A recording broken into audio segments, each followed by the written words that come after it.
Hey everyone, welcome to Steadfast Care Planning, where we plan for care to live well. I'm your guide, Kelly Augsburger. With me today is Dr. Monique Nugent. She is a practicing hospitalist and Associate Director for the Division of Hospital Medicine at South Shore Hospital in Massachusetts.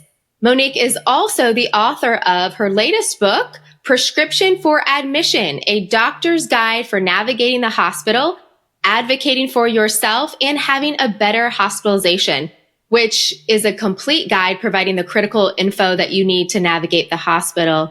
So Monique, thank you so much for being with me today. Thank you for having me, Kelly. I really appreciate your time and your audience's time. Yeah, well, today we are going to talk about navigating the confusing world of hospitalization and healthcare. So Monique, can we jump right in? Yeah, let's do it. Okay. Can you give us a behind the curtain peek into the healthcare system and give us tips on how to make it work for us? That's a big question. So I'm a hospitalist, and that means that I only see acutely hospitalized patients. I don't have patients in a clinic and I don't keep office hours. And so my realm of the hospital is a place that people, A, don't like to think about, but B, most of us are going to end up in a hospital at some point in time, be it something happy like the birth of a child, or something that you have chosen like a knee replacement, or an unforeseen accident or illness.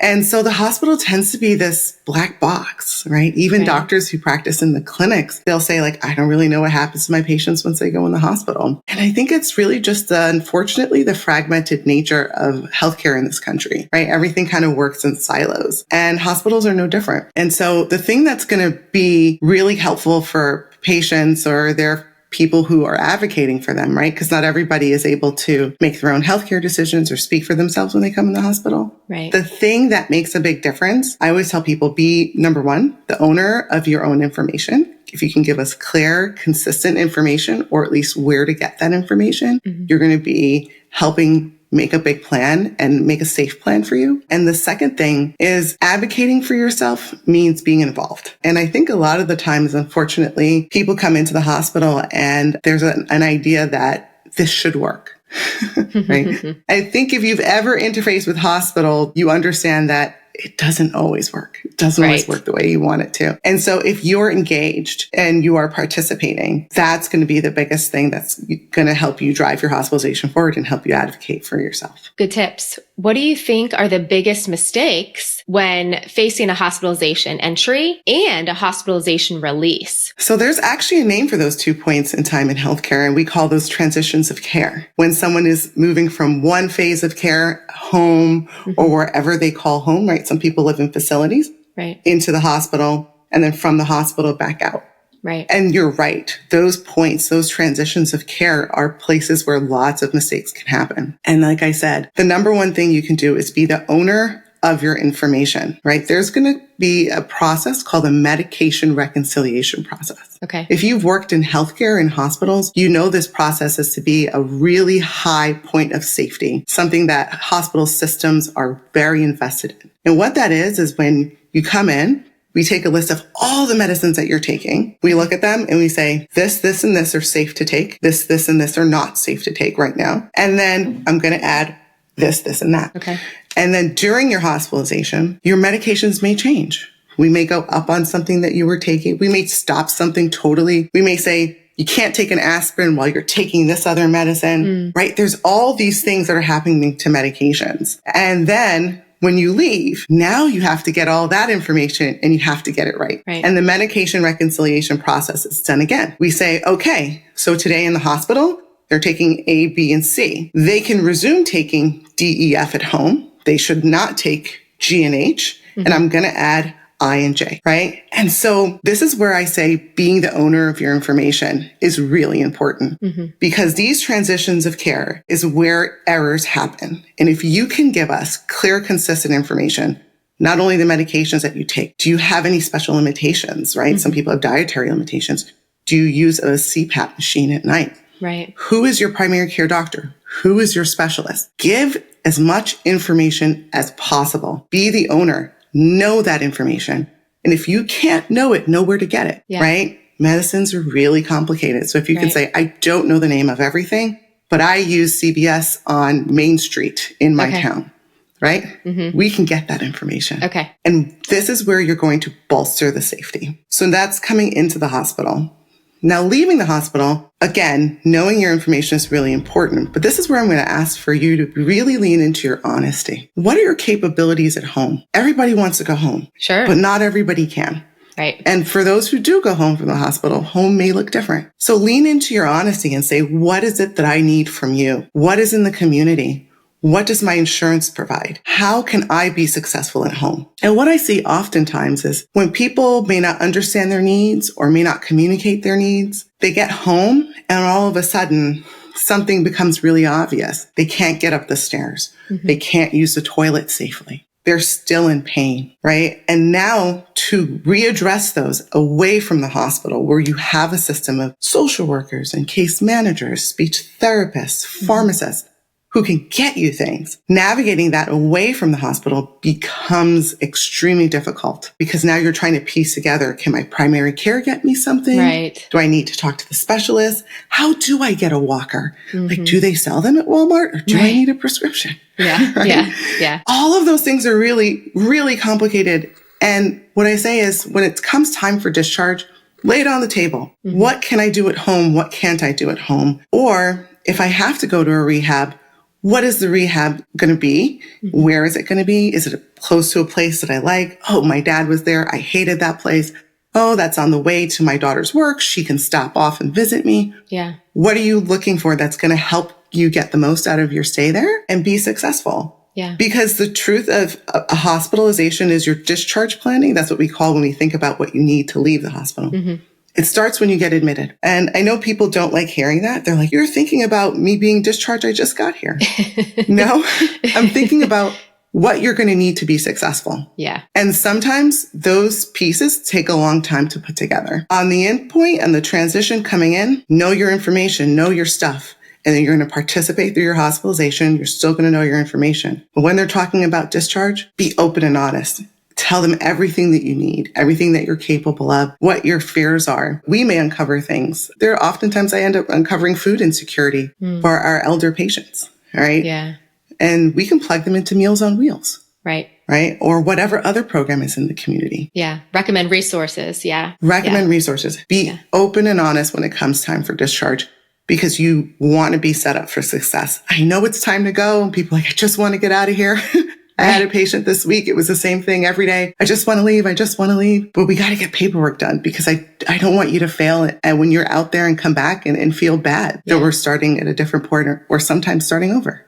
Yeah. Yeah. Oh, those are such wonderful tips. I think what I really took away there is, you want to be the owner of your information and we want to be honest. And when going home, we want to be successful. And part of that is, I think the last thing most people want is to go home and then have to go back into the hospital because you weren't ready to go home. That's not successful. And so being realistic and honest about, okay, is it safe for me to go home? Is my home ready for me? Because if I need a wheelchair, am I able to get around my home in a wheelchair? If not, we need to figure something out so that I can go home, maybe make some home modifications in order to be able to go home and stay at home and be safe. And for me, that is really key, Monique, is we want our family members to be as safe as possible wherever they're aging. And a lot of times that is in home, but maybe it's not. Maybe it's in a family member's home, an assisted living community, somewhere else. But aging successfully and safely are key. And now for a brief message from our show's sponsor. The Steadfast Care Planning podcast is sponsored by AMADA Senior Care Columbus. AMADA is your one-stop shop for in-home caregivers, senior housing advice, and long-term care insurance claim assistance. Visit amadaseniorcare.com/Columbus-senior-care to learn more. Next, Monique, how can caregivers be an advocate for aging loved ones' health and have a hospital plan? What's important for them to do and ask? So for this, I'm going to go back to our elders, the people that we're advocating for and caring for. One of the best things that they can do to set up their caretakers for success is to plan ahead and really list their wishes. There's going to be times where you come into the hospital and it's really not that complicated. You know, you may have fallen and a wound got a little bit more infected than usual. And you go in, you get some wound cure, some antibiotics, and you go home. But There are other times where hospitalizations get really complicated. And at the end of a hospitalization, there can be life-changing diagnoses.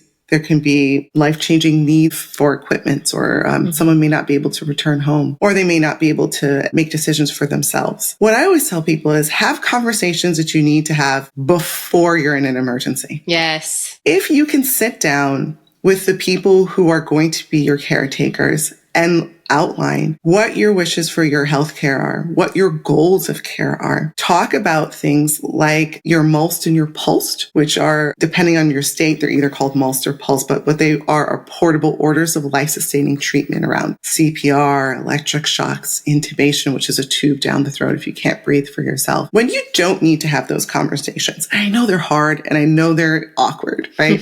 But when you're not in an emergency, sit down, fill out a MULST or a PULST, let their caretakers know your wishes, complete an advance directive. An advance directive is a piece of paper that's going to be able to list who you want to make decisions for if you can't make decisions for yourself. And then you get to say everything about your value system. Yeah. And what type of interventions and care you will accept, you wouldn't accept, what your limits are. The more information you can give is the more you're setting the person who's going to be advocating for you and helping you navigate healthcare up for success, because you're giving them your voice. And when they have your voice, then advocating for you means that they know exactly what you would want and they can drive that boat. And it's a big gift that you're giving to the people who you're listing as your medical decision makers, because some of those decisions can be hard. And if somebody feels like they're making that decision from scratch, it's a lot of emotions that go into it. If you can give someone your decisions and your voice beforehand, you're relieving them of some pressures or guilt that they may have. Instead, what you're giving them is you're bolstering them in their confidence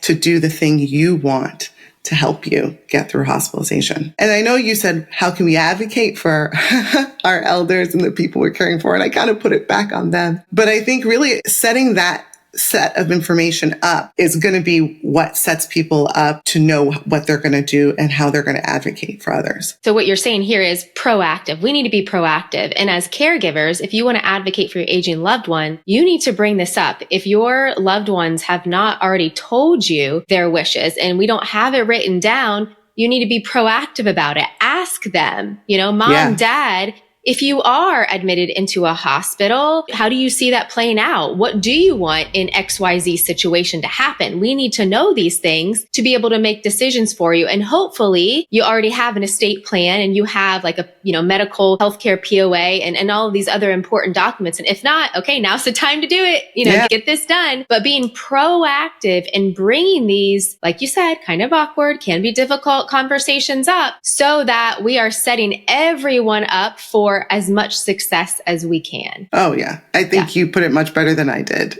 No, thank you for recapping that. I'm gonna steal that. Yeah, no, that's exactly what it is. Get that information. I'm gonna fall back on my other thing. Be organized. If you're caring for someone, make sure you know what their medications are, what their dietary needs are. I know that sounds kind of silly, but not everyone can eat and chew normally. And so sometimes, you're like, oh, dad actually uses a thickener, or, mom eats puree diet. Those type of things, they may seem small, but they're really big when it comes to safety. And that's the big word when it comes to hospitalization is like you want to give as much information, you want to participate, you want to make sure that safety is the number one thing that's going on. From my experiences with loved ones and being in the hospital, it's really nerve-wracking, right? You're going in, you're like, how long are we going to be here? What's it going to look like? When are they going to get out? What's going to happen after they get released? All of these things with family members that have been young and older. And so the unknown is just so scary. So if we can be prepared as much as possible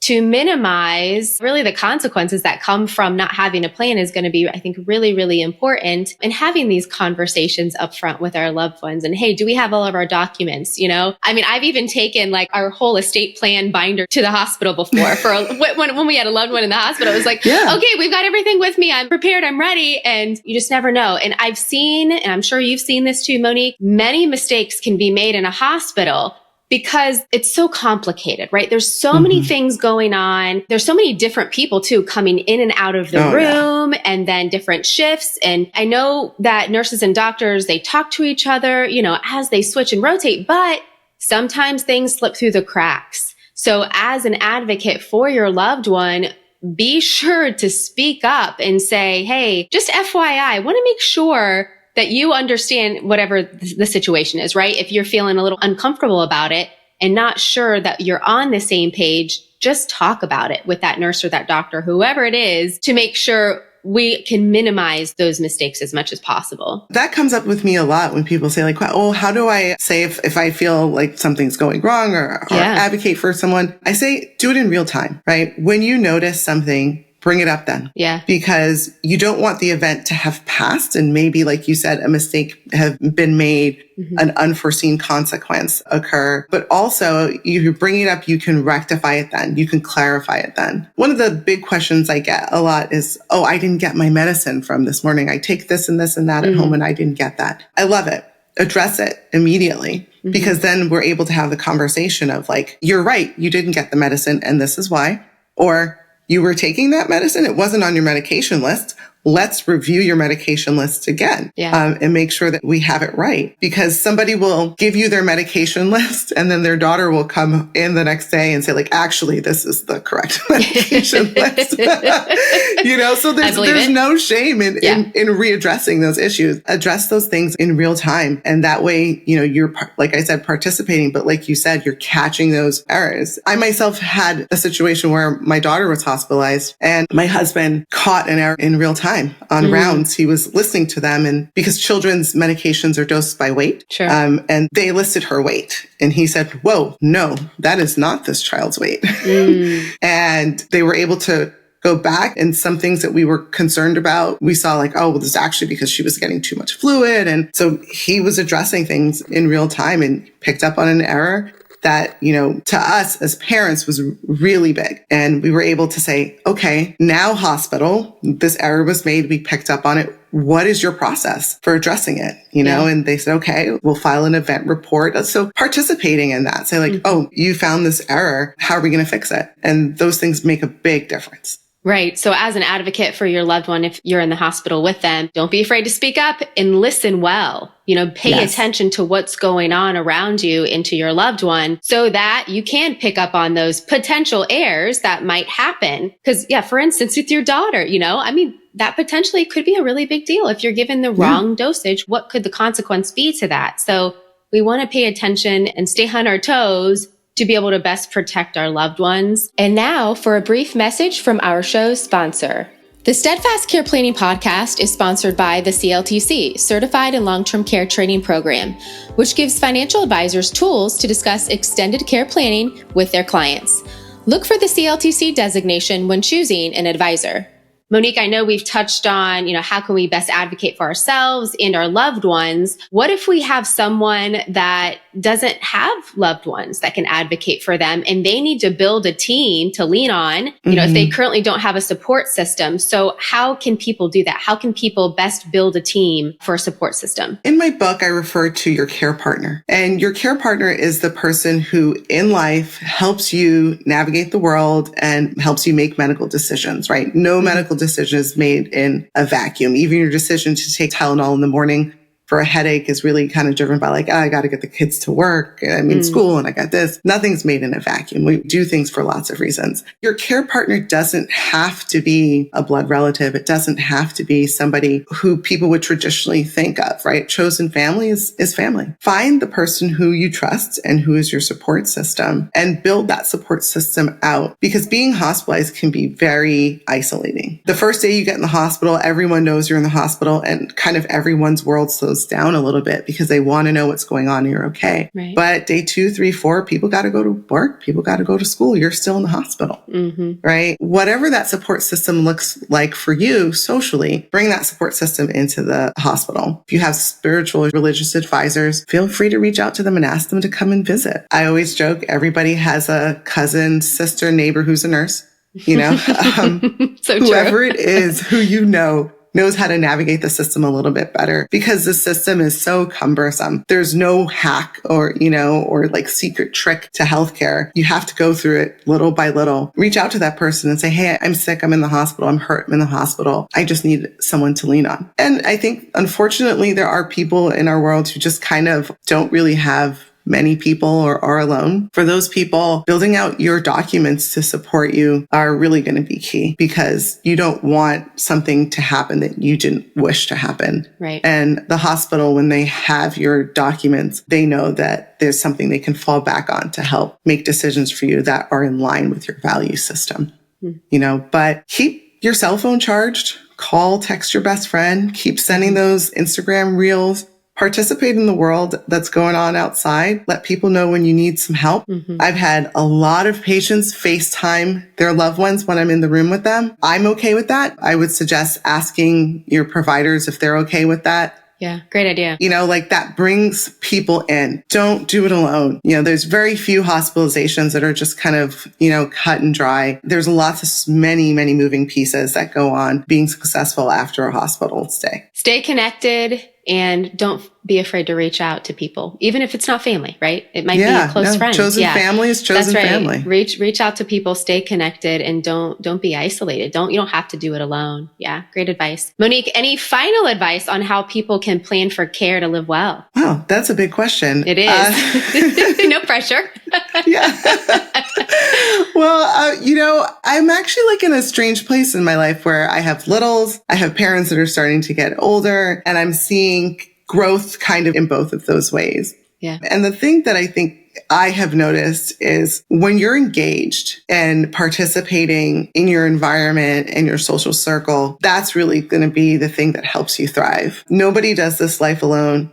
My daughters, I watched the first one really glom onto us as parents. The second one, I've never seen someone love a sister the way she loves her big sister. The third one is just obsessed with the other two, and they're their own little world and support system. And so I just see them growing in the world together. And it's the same thing as my older patients in the hospital, those who are still volunteering, going to church, pick up their grandkids, doing whatever, who are involved in their community. They're the ones who are really sharp as a whip and thriving. They have people who are with them in this journey. The NHS, the National Health System in England, actually declared loneliness to be a healthcare issue that was plaguing them.